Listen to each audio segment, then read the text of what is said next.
Hi welcome to village Siri cooking. ఈ ఛానల్ని ఆదరించిన ప్రతి ఒక్కరికి మా హృదయపూర్వక నమస్కారములు. ఇవాళ చాలా అంటే చాలా మంచి రెసిపీతో మీ ముందుకు వచ్చానండి. ఒక్కసారి ఈ విధంగా ఫ్రై చేసి చూడండి, టేస్ట్ మాత్రం సూపర్ అంటే సూపర్ అండి. ఇదేమిటనుకుంటున్నారా? ఇది ఎగ్ బూజీ అని అనుకుంటున్నారు, కానీ ఇది ఎగ్ బూజీ కాదండి. సేమ్ అదే ఫీలింగ్తోని అదే టేస్ట్తోని వెజ్ బూజీ. ఒక్కసారి ఈ విధంగా చేసి చూడండి.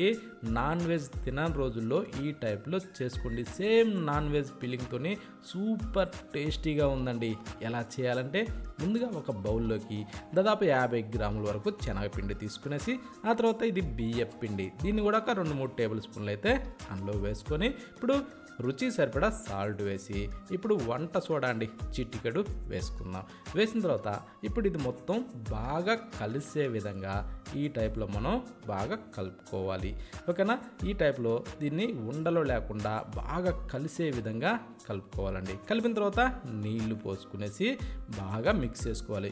ఫస్ట్ ఏంటంటే ఒక్కసారిగా నీళ్లు పోసేయకుండా కొద్దిగా పోసుకునేసి ఇది ఉండలు అనేది లేకుండా మెత్తగా పేస్ట్ టైప్లో వచ్చేంత వరకు బాగా కలిపి, ఆ తర్వాత తగినన్ని నీళ్లు పోసుకునేసి ఇది కాస్త జావ అయ్యే విధంగా మనం కలుపుకోవాలి. అంటే దోశ పిండి ఎలా ఉంటుందో ఆ టైప్లో కొంచెం జావగా రావాలండి. ఈ విధంగా వచ్చిందంటే ఈ రెసిపీకి సూపర్గా ఉంటుందండి. ఓకేనా? ఇప్పుడు దీన్ని దాదాపు ఒక 10-15 నిమిషాలు అయితే అలా పక్కన పెట్టి ఊరబెడదాం. ఇప్పుడు స్టవ్ మీద అయితే ఒక ప్యాన్ పెట్టి దాంట్లో ఒక 2 గంటలు అయితే ఆయిల్ వేసుకుందాం. వేసిన తర్వాత దాన్ని కొంచెం వేడెక్కనిచ్చేసి 1 టేబుల్ స్పూన్ వచ్చేసి జీలకర్ర వేసుకునేసి, ఆ తర్వాత అల్లం తురుమండి కొద్దిగా చిన్నగా తురిమి 1 టేబుల్ స్పూన్ వరకు వేసుకునేసి, ఇవి రెండింటిని మనం కొంచెం ఇలా వేగనిచ్చుకొని, ఇప్పుడు కట్ చేసిన ఉల్లిపాయలండి, నేను ఒక 2 పెద్ద ఉల్లిగడ్డల్ని కొంచెం చిన్నగా సన్నగా కట్ చేసి దాంట్లో వేసాను. వేసిన తర్వాత ఇప్పుడు దీన్ని ఇలా కలుపుతూనే కొంచెం ఎరడాలుగా వేగనిచ్చుకోవాలి. అంటే మరీ గోల్డెన్ బ్రౌన్ కలర్ అంతా అయ్యేంత విధంగా వేగనివ్వకూడదండి. ఈ టైప్లో వేగిన తర్వాత ఇప్పుడు కొంచెం పసుపు వేసుకునేసి, ఈ పసుపు కూడా ఈ మొత్తానికి బాగా కలిసే విధంగా మనం బాగా కలుపుకోవాలి. అంటే ప్రతి ఒక్క ఆనియన్ పీసెస్ కూడా ఈ పసుపు బాగా అప్లై అవ్వాలి. ఈ టైప్లో బాగా కలిపి ఇప్పుడు మనం కట్ చేసిన టమోటాలండి, ఇవి కూడా పెద్ద సైజు టమోటాలని చిన్నగా సన్నగా కట్ చేసి వేసి 1 టేబుల్ స్పూన్ అయితే సాల్ట్ వేసా. అవి మంచి ఎర్రటి గట్టి పనులు తీసుకోండి, టేస్ట్ చాలా బాగుంటుంది. చిన్నగా కట్ చేసి వేసుకోవాలి ఈ టమోటాలని. వేసిన తర్వాత ఇలా కలుపుతూనే వీటిని ఒక 2-3 నిమిషాల పాటు కొంచెం వేగనిచ్చుకోవాలి. అప్పుడు ఈ టమోటాలు సింపుల్గా మెత్తబడిపోతాయి. ఇప్పుడు 1 టేబుల్ స్పూన్ అయితే ధనియాల పొడి వేసుకునేసి, ఆ తర్వాత 1/2 టేబుల్ స్పూన్ వరకు గరం మసాలా, కొద్దిగా మిరియాల పొడి వేసుకుని 1 టేబుల్ స్పూను కారం, ఈ స్పైసీకి సరిపోతుంది. ఓకేనా? ఈ విధంగా వేసుకుంటే చాలండి. ఇప్పుడు దీన్ని మనం ఇలా కలుపుతూనే బాగా ఎర్రగా రానిచ్చుకోవాలి. అంటే ఈ మసాలాలన్నీ, అంటే మనం వేసిన ఉప్పు కారం ఇవన్నీ కూడా బాగా ఫ్రై అయ్యి ఈ టైప్లో ఆయిల్ తేలాలి. ఆయిల్ తేలిన తర్వాత ఇందాక మనం కాస్త ఊరబెట్టిన ఈ పేస్ట్ని దీంట్లో వేసుకుందాం. అంటే శనగపిండి బియ్యం పిండి ఇవన్నీ కలిపి పెట్టాం కదా, ఈ కలిపిన ఈ పేస్ట్ని ఈ మీదకించి అలా పోసేసుకోవాలి. పోసిన తర్వాత 1 టేబుల్ స్పూను ఆయిల్ వేసుకుందాం. అంటే కొద్దిగా రౌండ్గా తిప్పేసి వేసుకొని ఇప్పుడు కదిలించకుండా మూత పెట్టేసేయాలి.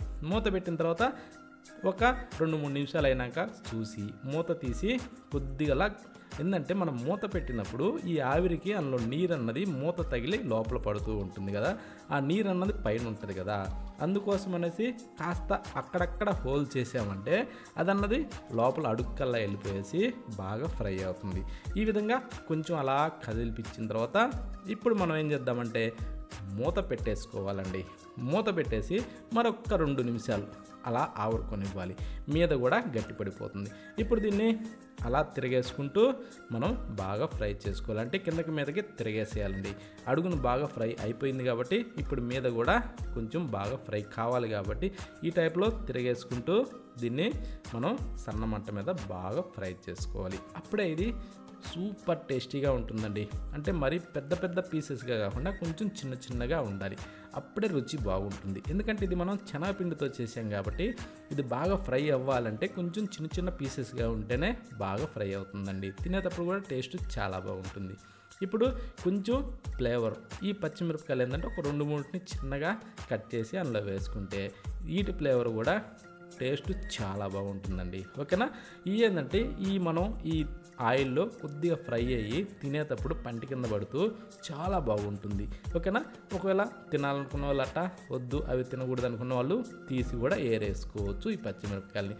కానీ ఏంటంటే రుచి చాలా బాగుంటుంది. ఇందులో సారం అన్నది ఈ ఫ్రైలోకి వస్తుంది కాబట్టి టేస్ట్ చాలా బాగుంటుంది. ఒక 2-3 నిమిషాల పాటు అలా ఫ్రై చేసుకునేసి ఇప్పుడు మీదకించి కొత్తిమీరని చల్లేసుకున్నా. కొత్తిమీరని శుభ్రంగా కడిగి ఇరిసి మీదకించి చల్లేసుకునేసి కాస్త అలా తిరిగేసుకునేసి ఇప్పుడు స్టవ్ ఆఫ్ చేసేసేయాలి.